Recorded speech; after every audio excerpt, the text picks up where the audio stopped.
মিছিল প্রতিবাদ শহরের রাজপথে তৃণমূল যুব কংগ্রেস ১১০ নম্বর ওয়ার্ডে তৃণমূল যুব কংগ্রেসের নেতৃত্বে প্রতিবাদ মিছিল। ওয়ার্ড যুব কংগ্রেস সভাপতি শুভজিৎ ব্যানার্জির নেতৃত্বে এই বিরাট প্রতিবাদ মিছিল হয়ে গেল।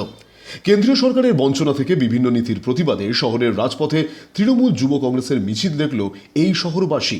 কলকাতা পুরসভার ১১০ নম্বর ওয়ার্ডের তৃণমূল যুব কংগ্রেসের নেতৃত্বে এদিন হয়ে গেল এই প্রতিবাদ মিছিল। ওয়ার্ড যুব কংগ্রেস সভাপতি শুভজিৎ ব্যানার্জির নেতৃত্বে বিরাট প্রতিবাদ মিছিলে অংশগ্রহণ করেছিলেন তৃণমূল কংগ্রেসের বিভিন্ন কর্মী সমর্থকরা। পায়ে পায়ে হাঁটলেন ১১০ নম্বর ওয়ার্ডে তৃণমূল কংগ্রেসের মহিলা সমর্থকরাও। মিছিল শুরু হয় পাটুলি সংলগ্ন সত্যজিৎ রায় পার্ক থেকে। মিছিল শেষ হয় গড়িয়া অ্যান্ড্রুজ কলেজের সামনে। দিশা শক্তি নিউজকে কি বললেন ১১০ নম্বর ওয়ার্ডের তৃণমূল যুব কংগ্রেসের সভাপতি শুভজিৎ ব্যানার্জি, শুনুন। ভারতীয় জনতা পার্টির যে বিভাজনের রাজনীতি এবং বাংলার মানুষকে ক্ষতি করার যে রাজনীতি, তার বিরুদ্ধে যুব তৃণমূল কংগ্রেস লড়ছে। আজকে সার্থকদা আমাদের দক্ষিণ কলকাতা জেলা তৃণমূল যুব কংগ্রেসের সভাপতি, তার নেতৃত্বে আমরা একটা বড় মিছিল করেছি। সার্থকদা ছিল সেই মিছিলে, সেই মিছিল কমপ্লিট করে তারই নির্দেশে আজকে আমরা আমাদের ওয়ার্ডেও এই মিছিল করেছি।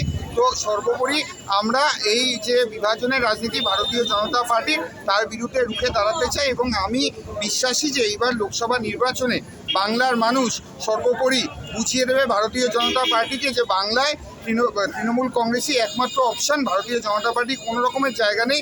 যেমন ২০২১ সালে ভারতীয় জনতা পার্টি অনেক বড় বড় কথা বলেছিল, ডবল ইঞ্জিন সরকারের কথা বলেছিল, কিন্তু তখনও কিন্তু বাংলার মানুষ ব্যালটে অ্যান্সারটা দিয়েছিল যে বিজেপির সাম্প্রদায়িকতার বাংলায় কোনো জায়গা নেই। এবং ২০২৪ সালেও সেই সেম রেজাল্ট হবে। তৃণমূল কংগ্রেস আবারও বিপুল ভোটে জয়যুক্ত হবে মমতা বন্দ্যোপাধ্যায় এবং অভিষেক বন্দ্যোপাধ্যায় নেতৃত্বে। দেখুন, অ্যাসিড টেস্ট না, এটা একটা কীরকম ব্যাপার বলুন তো। ধরুন, ছোটোবেলায় যখন আমি পড়াশোনা করতাম তখন আমি অনেক স্টুডেন্টদের দেখতাম যারা পরীক্ষার আগে শুধু এক সপ্তাহ পরে, কিন্তু আবার কিছু স্টুডেন্ট আছে, যেমন আমিও ছিলাম, যে আমি সারা বছর পড়াশোনা করতাম, তো আমার পরীক্ষা নিয়ে স্পেশালি ভয় পেতে হতো না। দেয়ারফর তৃণমূলেরও সেই অবস্থা যে তৃণমূল সারা বছর পড়াশোনা করে, হোমওয়ার্ক করে, মানুষের কথা ভাবে। লক্ষ্মীর ভাণ্ডার, স্বাস্থ্যসাথীর মাধ্যমে আমরা ঘরে ঘরে পৌঁছে গেছি। আর ভারতীয় জনতা পার্টিকে কিন্তু আমফানের সময় দেখা যায় না, লকডাউনের সময় দেখা যায় না। তাই জন্য তাদের ইলেকশনের আগে নতুন নতুন গিমিক নিয়ে আসতে হয়। এবং ২০১৯ সালে তারা মানুষকে অনেক বোকা বানাতে সার্থক হয়েছিল এনআরসি সিএ নাম করে, কিন্তু তারপরে আফটার 2019 মানুষ দেখতে পেয়েছে পুরোটাই জুমলাবাজি ছিল অমিত শাহ এবং নরেন্দ্র মোদী। তাই জন্য ২১ সালের নির্বাচনে তারা তৃণমূল কংগ্রেসকে বিপুল ভোটে জয়যুক্ত করেছিল এবং ২৪-এও তারা জানে যে তৃণমূল কংগ্রেস এবং ইন্ডিয়া জোটই একমাত্র এই ভারতবর্ষের ভরসা। শুভজিৎ ব্যানার্জির সাথে আমরা কথা বললাম, তৃণমূল যুব কংগ্রেসের ১১০ নম্বর ওয়ার্ডের তৃণমূল যুব সভাপতি, এবং এর পাশাপাশি প্রচুর মহিলা তৃণমূল কংগ্রেস সমর্থক একদম প্রথম থেকে বলছিলাম। এবং সবথেকে বড় বিষয়, তৃণমূল যুব নেতৃত্বের বক্তব্য এটাই যে তৃণমূল কংগ্রেস সারা বছর পড়াশোনা করে, যেভাবে আমরা দুয়ারে সরকারের মাধ্যমে বিভিন্ন পরিষেবা, বিভিন্ন পাড়ায় পাড়ায় সমাধান থেকে শুরু করে বিভিন্ন পরিষেবা লক্ষ্য করা গেছে, তার ফল ২০২৪ লোকসভা নির্বাচনে তৃণমূল কংগ্রেস লেটার মার্কস নিয়ে পাশ করবে, এমনটা তো তৃণমূল যুব নেতৃত্বের তরফ থেকে উঠে আসছে। আমি শুভজিতের কাছে শেষ প্রশ্ন একটাই করতে চাইব।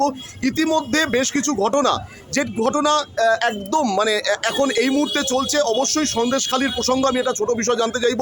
সন্দেশখালীর প্রসঙ্গতে কি মনে হচ্ছে উত্তর ২৪ পরগনা বা সার্বিকভাবে ভোটারদের ক্ষেত্রে লোকসভা নির্বাচনের ক্ষেত্রে তৃণমূল কংগ্রেসের কাছে এটা কি চাপের হবে বলে আপনাদের মনে হয়? একদমই চাপের বিষয় না। সন্দেশখালী একটা প্রি প্ল্যান্ড ইনসিডেন্ট, যেটা ভারতীয় জনতা পার্টির একদম সেন্ট্রাল কমিটি থেকে, দিল্লি থেকে প্ল্যানটা হয়ে এসছে।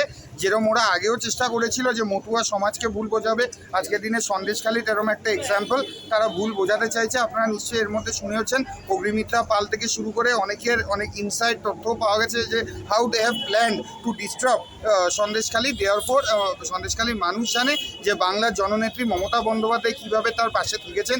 অভিষেক বন্দ্যোপাধ্যায় তার নবজোয়ারের মাধ্যম দিয়ে প্রতিটা মানুষের কাছে পৌঁছে গেছেন। তো দেয়ারফর সন্দেশখালী নিয়ে আমরা ভাবছি না।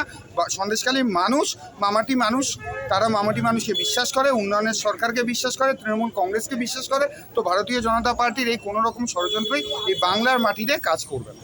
শুভজিৎ ব্যানার্জি ১১০ নম্বর ওয়ার্ডের তৃণমূল যুব সভাপতির সঙ্গে আমরা কথা বললাম। এবং এই মুহূর্তে এই প্রতিবাদ মিছিল শুরু হয়েছিল একেবারে সত্যজিৎ রায় পার্ক সংলগ্ন সেই বিরাট জায়গা থেকে, এবং গড়িয়া অ্যান্ড্রুজ কলেজের একদম সামনে এসে এই মিছিল শেষ হলো। রাহুল গুপ্তের রিপোর্ট, দিশা শক্তি নিউজ, গড়িয়া।